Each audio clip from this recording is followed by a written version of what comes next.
Hey guys, welcome back to Prepping in Progress. On our weekend videos, we've started a series about overlooked preps. Um, Today we're gonna kind of touch on that in prep talk, but we're also going to talk about bug out bags. So stay with me.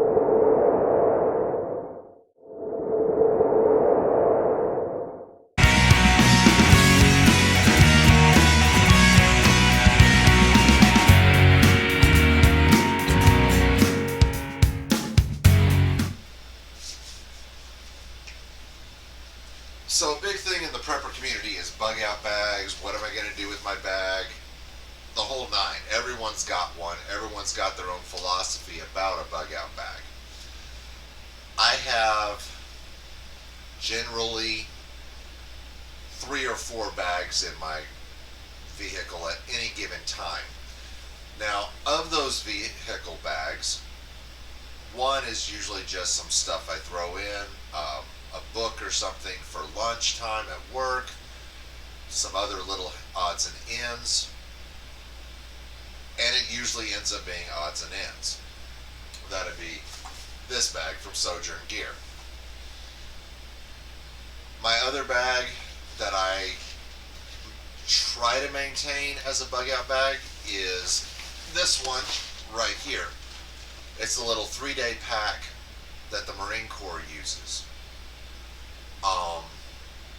The other major bag I carry is the big bag that this bag attaches to. And this is what I call my inch bag. I'm never coming home. Now, originally, this bag was my go-to bag for day trips, running around in the woods, whatever.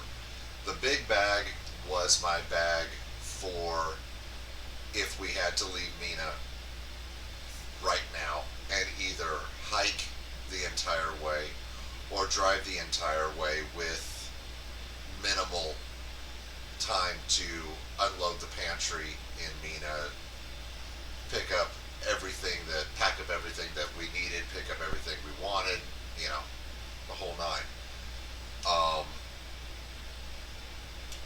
But plans and points of bags change. For instance, right now, my wife and I are renting a place in Berryville, Arkansas. The cabin that we are building is 20-25 miles away, give or take. And in a worst case scenario, that's all we have to go. It's a little bit different than 200 miles from Mina to Northwest Arkansas. So the equipment requirements change. Also, now we get into the most overlooked preps. Let's take a look, because in theory, this bag is supposed to be ready to go, right?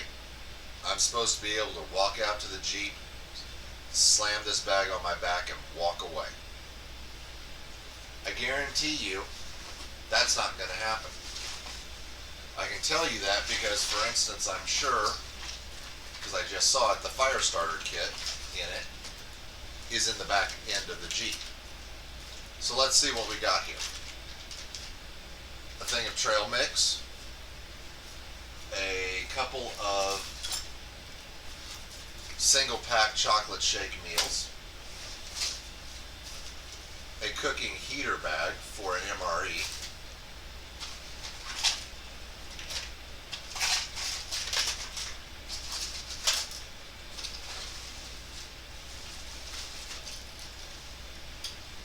three micro fishing kits, and some yo-yos.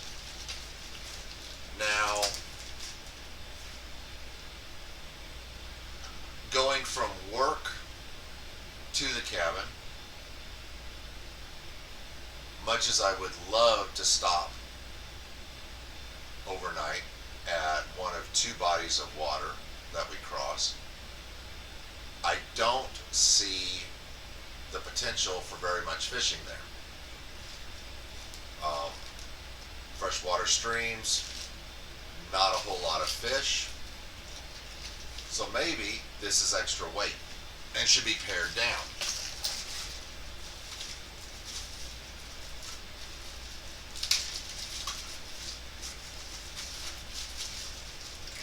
We have one of those handy dandy Esbit stoves from the scouting days. You stand up, light the little tab, and go. Which is funny because under the driver's side seat of the Jeep is another one.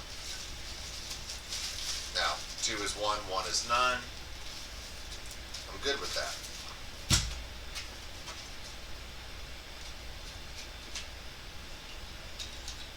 Backup flashlight. It appears to have batteries in it. Let's just see if it works. Hey.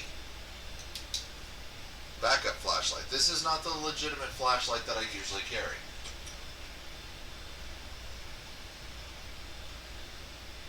Fire nozzle for a butane torch. Now, in my defense, there is no bottle in here. I can tell you exactly why this is here though. I used this pack last winter to go up on the line and apply heat to the water line from the spring tank when it froze. Something else. In the back of the Jeep are 2 blue butane bottles for this particular end. Now the question is, would I grab them if I took up and left? This is the instruction manual for a Coleman lantern that is not in the pack. I believe I probably put this in here for fire starting kindling if I needed it. Camo face paint, water purification tablets, a fork, some spare batteries for the flashlight,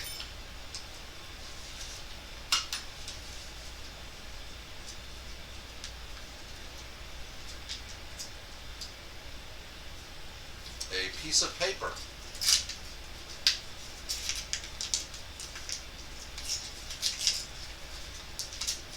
with nothing written on it. Oh, wait, no.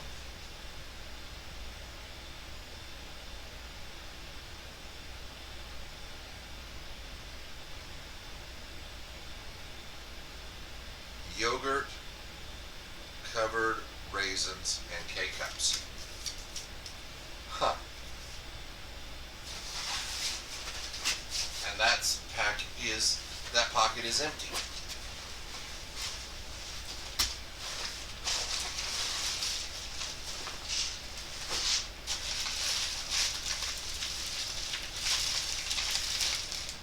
Food kit. Sealed up in a plastic bag. One complete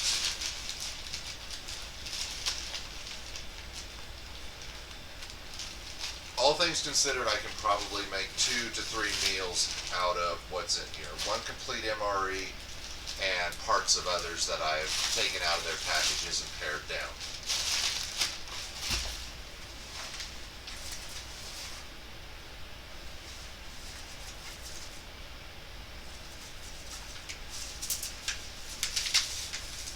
An Arvest bank statement.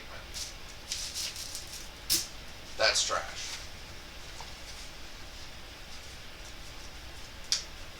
Turpentine Creek, Africa in the Ozarks, rescuing exotic cats nationwide. A tourist brochure, safari suites, Zulu safari lodges.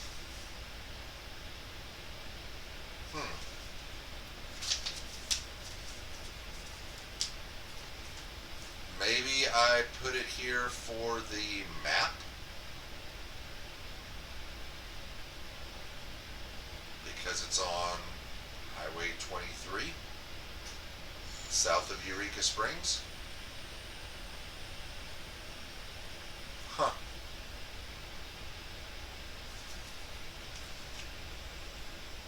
Maybe because I wanted to know that there were lions and tigers and bears, oh my, in the area. Which begs an SHTF question. Have you ever wondered what's going to happen if there's a power breakdown, a food breakdown? Would a zookeeper, not necessarily them, but there are several big cat rescues in the area. There's one north of Branson.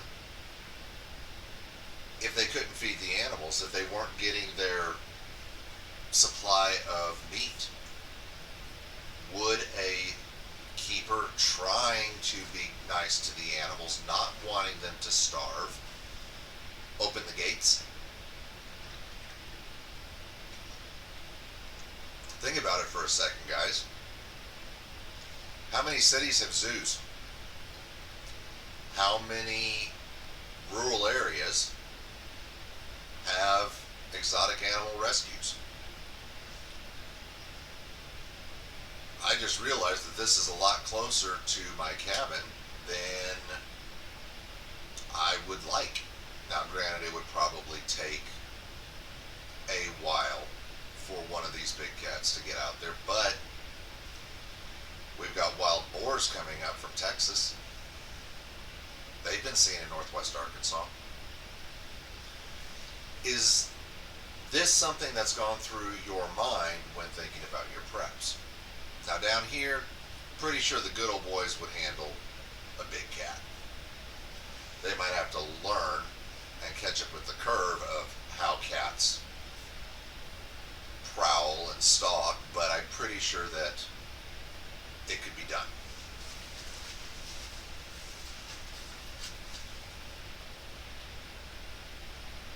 A can of Spam. Probably because I was willing to trade this, because it's not the approved version of Spam.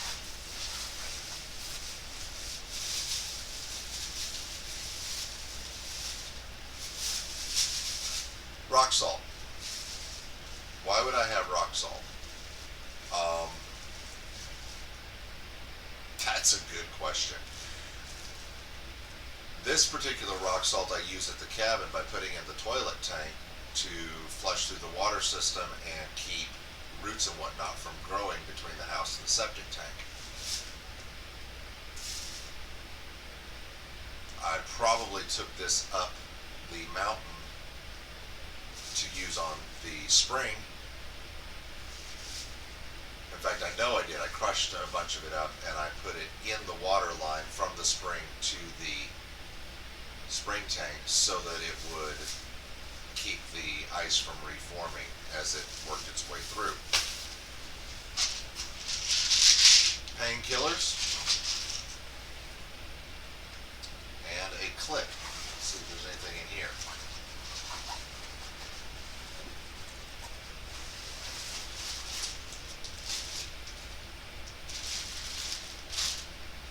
Here we have a compass and maps of Arkansas.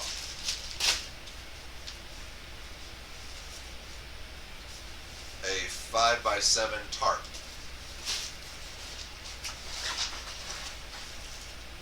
An emergency blanket. Here's that little clip again.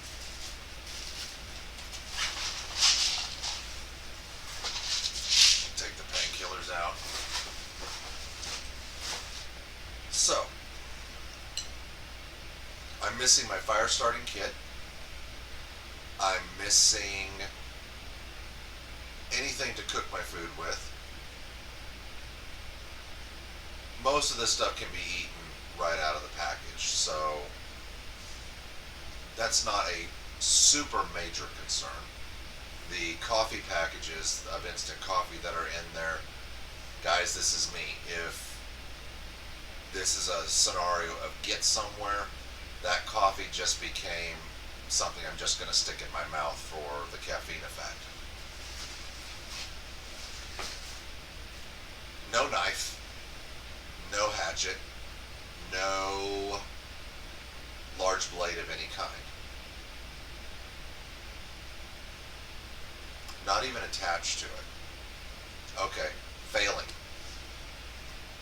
In the Jeep, on the passenger side, back seat, floorboard, is my tomahawk. Freshly sharpened, ready to go. In the back end are the gas tanks for that nozzle. In the back end is the fire starting kit that should be in here.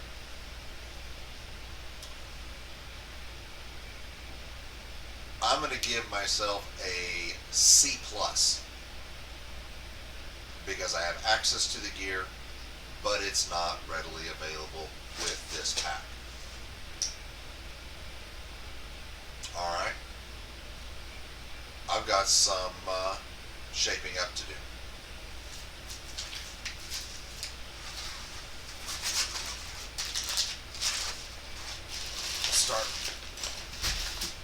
We'll just push this stuff to the side. And I carry this pack with me. Let's see what it's got. Since it's in the Jeep,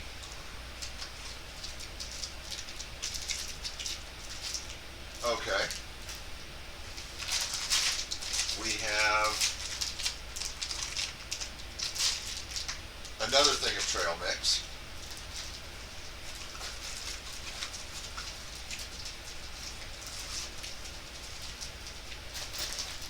Hand warmers. A receipt from my trip to Texas. Well, the good news is that we can take from that is that at some point in time, this was probably being used as a get-home bag, a light get-home bag, on a major trip, and I kept stuff in there.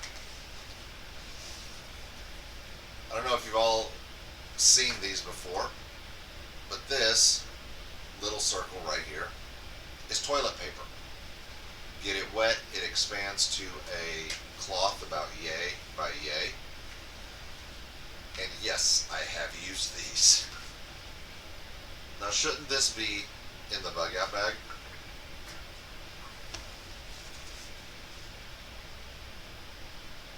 Burris, find what matters. Hey, chapstick. Always a good thing. But maybe it should be in the other bag as well.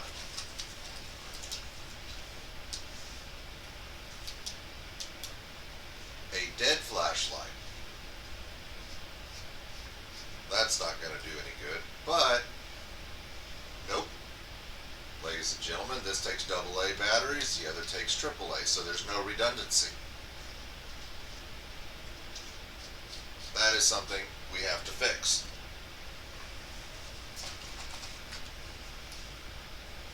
A power brick and toothpaste.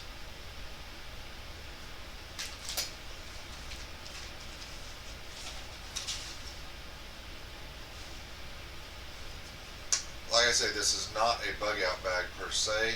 I have found TENS unit pads. I will keep those in there. That pocket's empty.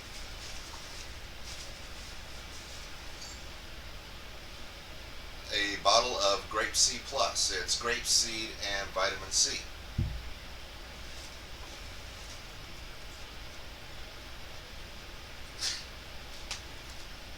A religious survival book from a group in, I want to say, Washington State. Jerry Franklin's You Can Survive No Matter What Storms May Come.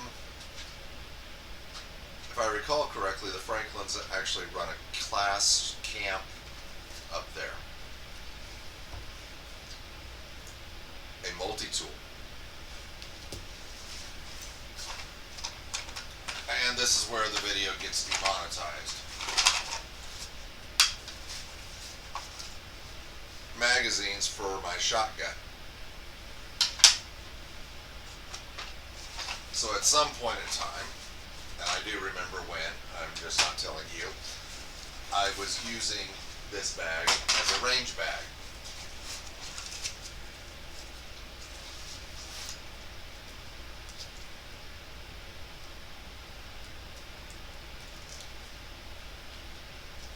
Ladies and gents, I have no idea what this is. Oh yeah, I do.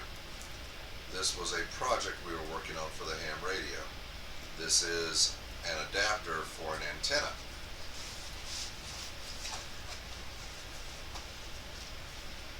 And as a matter of fact, we have another radio. And my grade just went up because this backup radio does have full charge.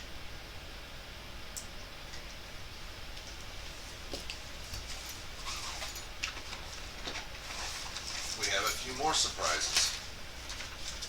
Haha! Sweet.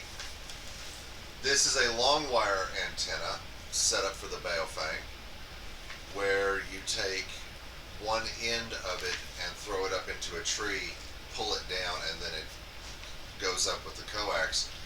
This will actually help you when you're just carrying a handheld and you need to go further. Remember what we've said about how handhelds are, well, 2-meter radio period is line of sight, but you can hit a repeater to go up and over a mountain. You still are limited by if you're in line with the antenna. You have to be the antenna of the repeater. Now, if someone that I'm trying to contact, I don't have access to a repeater,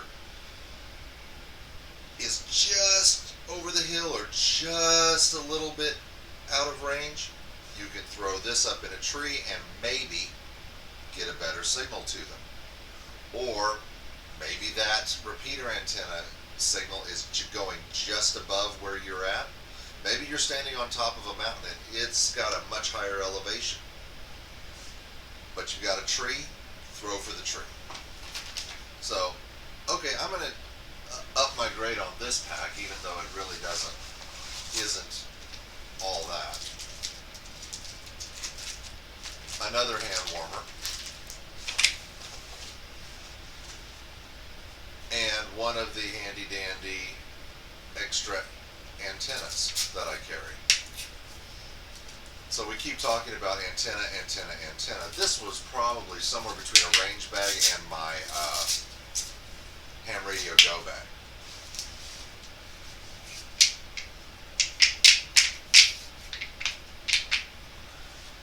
So this antenna is this long, and what I will usually do is run it over my pack if I'm carrying my radio attached to me, or if my radio's on my back, I'll run it up my back a little bit, or up against my head, to try to get that extra little bit. Now this thing has been folded up for so long that it is having issues maintaining its length. But right here, you can tell what I'm saying about antenna length. This antenna only goes this far. This antenna goes much higher. Just a little bit more signal. And there are knockoffs of this antenna. You have to make sure you're actually getting a legitimate one and not one that's a tape measure that's just been converted. Actually make sure the links and everything sync up with what you're trying to do.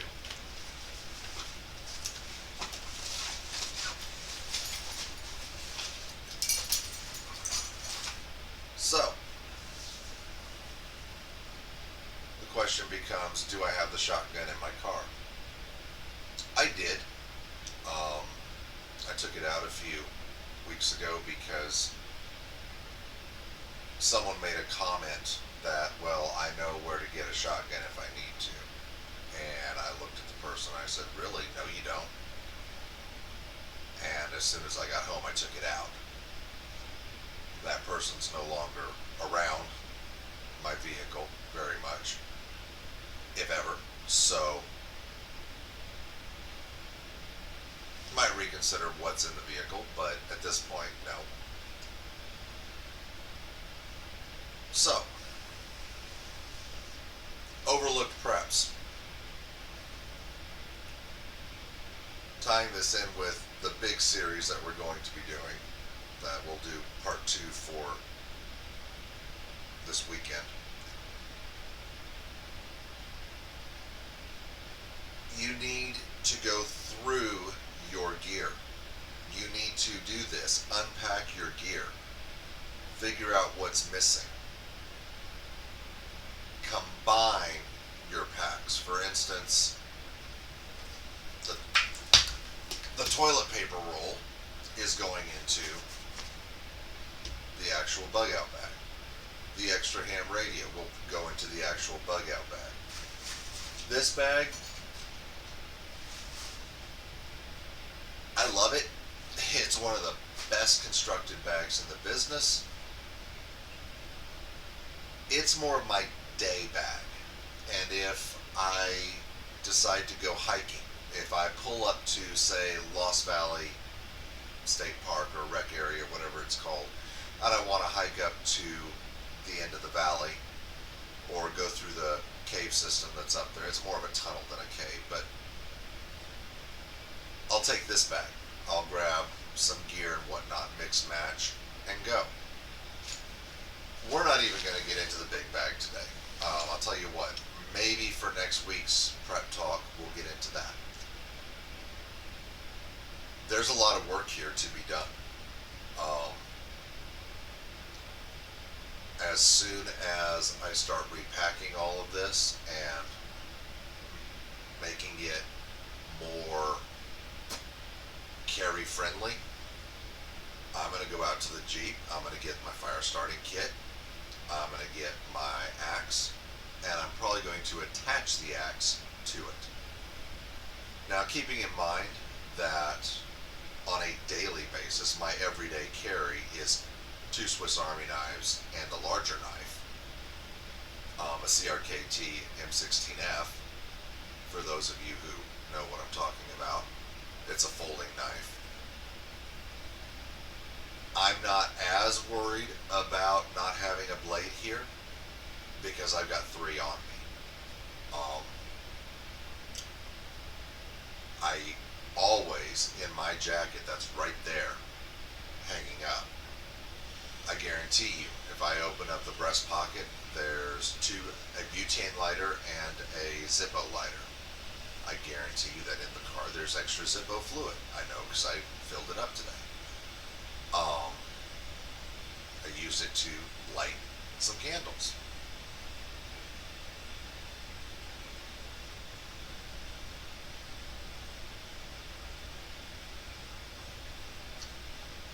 I'm going to upgrade a total grade. C plus on this. A solid, I don't know, because this isn't really a bug out bag. This is just a gear bag from the car that we opened up. But with the gear that's in it, plus what's here, I'm going to upgrade the status to a B. Okay? Why? Water, food, shelter. I'm saved on the water grade because I had the water purification tablets in here. I had a tarp in here. I had a space blanket in here. So there's shelter and heat with the blanket. The ham radio gear gives me communications. So shelter, water, and I had a decent amount of food. Bare minimum, That's all I need. Bare minimum. Um, I'm going to upgrade a little bit to the B, also because of the maps and the compass that was in here. We could even consider food in the fishing tackle gear, even though I don't think it would be as effective going from Berryville to my cabin or Berryville to the Berryville trailer if I was going from work.